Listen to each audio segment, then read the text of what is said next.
First week లో actually chief position లో నా ఫైర్ కనిపించింది.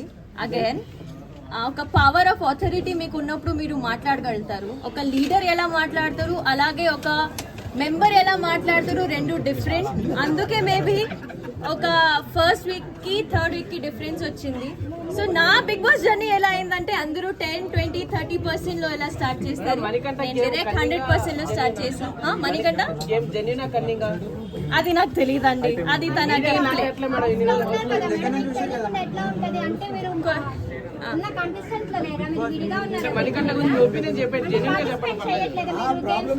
నాకు బిగ్ బాస్ జర్నీయే ఏమైందో నాకు తెలియట్లేదమ్మా. అది ఒక మనిషి అక్కడ ఎలా ఆడుతున్నాడో అది నేను ఎలా చెప్పగలుగుతాను? So I don't no.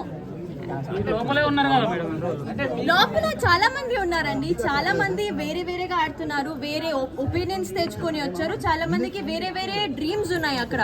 So ఒక మనిషి నేను ఎలా పోర్ట్రే అవ్వాలని అనుకుంటున్నాడు అలానే పోర్ట్రే అవుతున్నారు బయట కూడా. సో అంతే, అది నాకు తెలియదండి.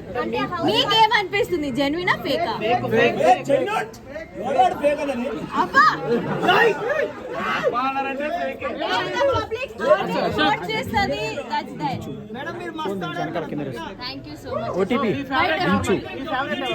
నా favourite, my favourite are two people, Sita and Nikhil. They are my favourite. Nikhil game ఎలా ఆడుతున్నారా ఐ థింక్ అందరికీ తెలుసు, ఎందుకంటే ఆల్రెడీ 5 times చీఫ్. ఆయన ఆల్రెడీ ఎప్పుడైనా నామినేషన్స్ లో ఉంటే ఫస్ట్ టైం సేవ్ అయిపోతున్నారు. సో ఐ థింక్ జనాలకి ఆల్రెడీ తెలుసు ఆయన ఎలా ఆడుతున్నారు, మంచిగానే ఆడుతున్నారు. సో ఐ థింక్ నాకు కూడా అదే ఒపీనియన్ ఉంది. చెప్పా కదా, సీత అండ్ నిఖిల్.